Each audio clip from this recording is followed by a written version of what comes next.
Hi. All right. So you have practiced making a rubric. We wanted to walk through the approaches to learning feedback as its own video, just because they're a little bit different. It's the same mechanism, but just to make sure we're addressing both. So if I have, let's see, if I'm going through my assignments, and I've got my approaches to learning category. I have got a skill that's assigned to my grade level that I want to give formal feedback about in my grade book over the course of the year. So this assignment is going to be a standalone. It's just being assessed as an approaches to learning skill. It's not also assessing one of the four criterion. And so that's what I'm going to walk you through first. So I'm having my students reflect on the most challenging part of today's group work, how well you were able to stay focused and contribute to the task. And so I'm going to add a rubric that will help me give them feedback on how well they did in their reflection. And I might also measure what I saw them do in class. And so I'm going to go to my add a rubric, click that button, and then I'm going to find an outcome. Not find a rubric, but find an outcome. And I've got an approaches to learning folder that I created as a group in my course.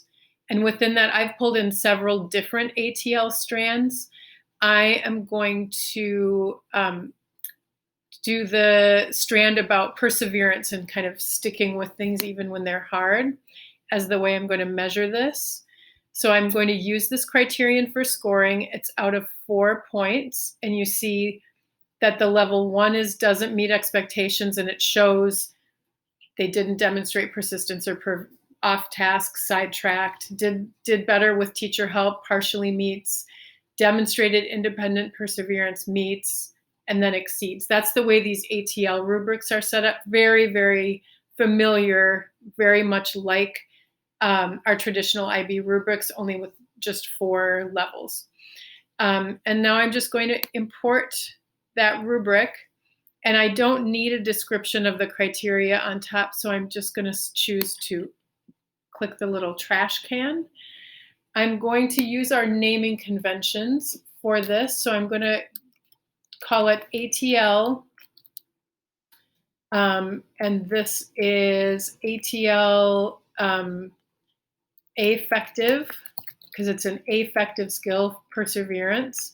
This is number 1.8. So just in the series of assignments I've created, this is assignment 1.8, and I'm going to just call it perseverance. Probably spelled that wrong.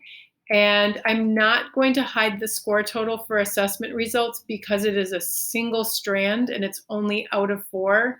I don't need to click that button on a single strand outcome rubric like ATL. And now I'm just going to create that rubric. And now if I go into my speed grader, I can see